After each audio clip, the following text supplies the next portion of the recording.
Se emplea la palabra exótica en biología de la conservación para definir a una especie externa que se incorpora a un ecosistema. Muchas veces esa especie no funciona y otras veces prolifera y prolifera de manera desmadrada, sin control.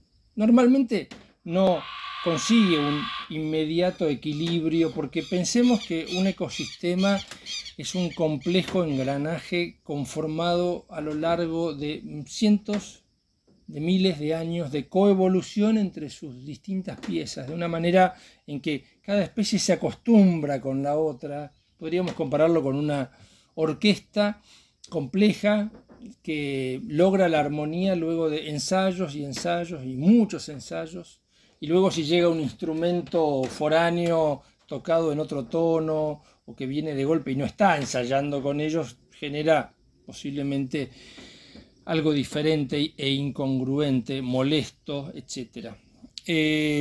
Hay especies exóticas que se convierten en un problema severo y son invasoras. No todas las especies exóticas son invasoras. Y antes de abordar puntualmente a los chanchos cimarrones / jabalí y el axis, que es motivo de esta debate y esta preocupación de los ruralistas del NEA, que me invitan a comentarles cosas, voy a decir que, por ejemplo, en Corrientes tenemos varias otras especies exóticas que tenemos que atender, y algunas están en etapas de introducción o de invasión más temprana, que permitiría actuar hasta posiblemente lograr una erradicación, lo cual nunca es fácil, ¿eh? Hablo de ejemplos como el caracol gigante africano, con importancia zoonótica, que está en Corrientes. Hablo del antílope de la India, o cervicapra, que está en el sur de la provincia, fue traído con fines cinegéticos y está adaptado. Yo mismo lo he visto en algunos campos, está suelto y podría ser la próxima invasión y llegar a ser un problema como el del axis tranquilamente.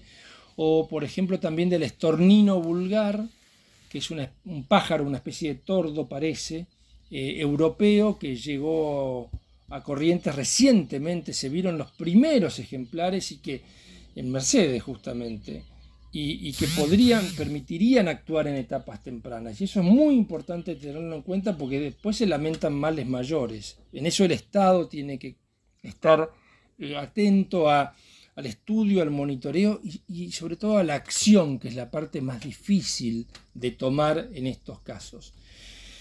Pero cuando una especie está muy instalada y además es invasora y es masiva, como es el caso de estas, el comunicado habla de 3 especies, de jabalí, chancho cimarrón y axis. Yo quiero aclarar que hablaría de 2 en este caso. ¿Por qué? Porque jabalí / chancho cimarrón es una misma especie. Sus escrofa es el chancho, es un complejo que se hibridiza. Hay algunos ejemplares que pintan más como jabalíes y otros más como chanchos coloridos, colorados, negros y hasta bicolores. Normalmente los chanchos domésticos, cuando se asilvestran en poquitas generaciones, regreden, se dice, ecotípicamente a una situación muy similar a su ancestro natural, que es el jabalí, aunque también existen algunas situaciones en donde se han traído verdaderos jabalíes, pero no está claro que estén en Corrientes.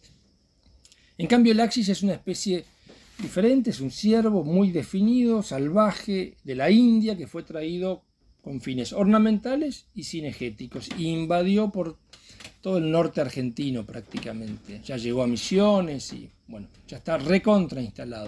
En estos casos realmente es muy difícil pensar en una erradicación, además de costosísima. Hay mucha experiencia al respecto, no creamos que no hay en el mundo.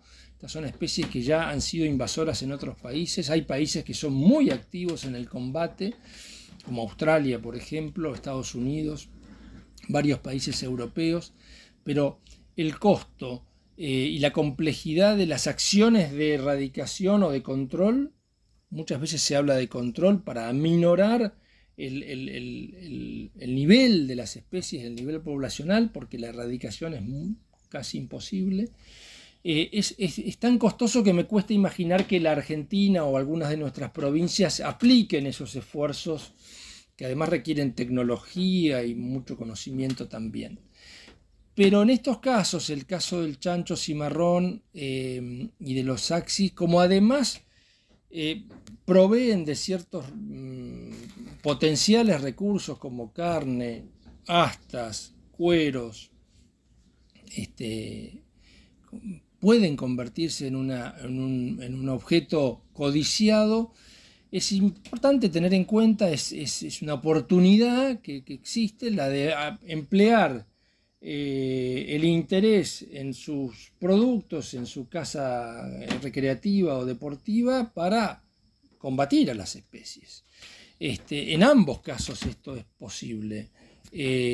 Son buenos recursos. La carne de ambas especies es muy buena.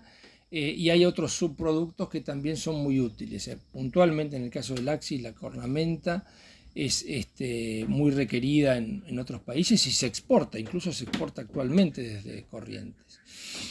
Ahora bien, es muy importante que esto ocurra si como parte de un esquema de control, fundamental que ocurra no como una cacería conservacionista, a la que le asisten cupos, temporada de veda, la brama que hay que respetar, etcétera, etcétera. Tantas piezas por cazador por día. Estas son cuestiones que tienen que ver con conservar el recurso. Y acá de lo que se trata es de eliminar este recurso, utilizando de paso como herramienta el interés que pueda crearse en estas especies, que además son absolutamente invasivas y es muy difícil de bajar su nivel.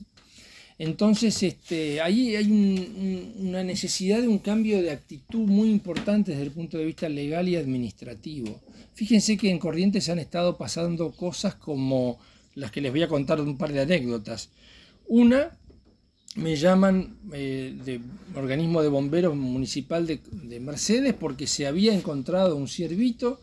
Estaba, bueno, en un predio, se lo había conseguido rescatar trabajosamente. Resulta que este ciervito, me mandan la foto, era un axis, y yo les digo, bueno, miren, si estuviéramos en un país como Estados Unidos, por ejemplo, que controla especies exóticas, habría un protocolo de eutanasia sobre ese ejemplar. No vuelve a la naturaleza. Bueno, de lo que me entero luego es de que el ciervo, por la lógica imperante, simplemente fue rescatado y devuelto con vida a un campo determinado, a un lugar que le encontraron, fue a un campo. El otro día también la noticia en Corrientes o en Santa Ana, si no me equivoco, fue que los policías rescataron a 2 ciervos de los perros que los estaban persiguiendo. Bueno, los salvaron y volvieron a la naturaleza. Eran 2 axis, vi la foto. Ahora, atención, porque cuando una especie se convierte en un recurso, pueden sobrevenir espacios de conflicto de interés y no debería pasar, hay que aclarar de entrada eso, que el negocio se convierta en un recurso sustentable. No podemos pasar a un esquema de preservar el axis y el chancho cimarrón porque resulta que se convirtieron en un recurso. Cuando hablamos de caza de control, no estamos hablando de una cacería sustentable, de una cacería conservacionista. Y esto es muy importante dejarlo claro desde la raíz, desde el comienzo de una campaña, de un cambio de estrategia, porque no debería suceder, no hay que permitirse que el hecho de que esto se convierta en un negocio para alguna gente luego haga que haya que preservar el recurso. Acá estamos ante una habilitación a la caza porque hay un fin mancomunado y social de necesidad de erradicación de estas especies problema. Y la segunda reflexión es que no por el hecho de que es una caza de exterminio o de control, el Estado tiene que mirar para otro lado y dejar todo liberado, que cacen, bueno, cuando quieran, todos los que quieran, con el armamento que sea, porque eso sería un desmadre. Y podría tener efectos colaterales secundarios sobre la seguridad de las personas, el ecosistema nativo, las otras especies que no hay que tocar, que tienen que ver con especies que están en peligro de extinción y son nativas. Así es que el Estado presente con estudios, con monitoreo, con acciones preventivas y con control. Habilitación, con permisos de caza, con cursos de reconocimiento de especies, clave porque aquí hay otros ciervos y hay pecaríes que se parecen a las especies que se quiere combatir.